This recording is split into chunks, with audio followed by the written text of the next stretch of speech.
सब प्रसाद धरिकी बर्तमान जगन्नाथ मंदिर रे प्रवेश करुचु। ननांगर आज 81तम जन्मदिन। हाँ मंदिर 22 पाहचरे नना चढ़ुचंती।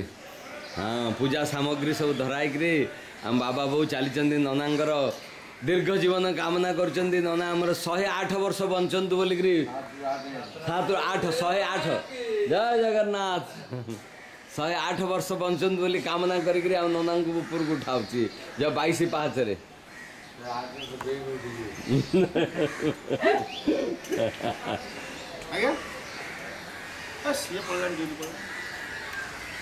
भाईना आज आम ननांगर 81तम जन्मदिन।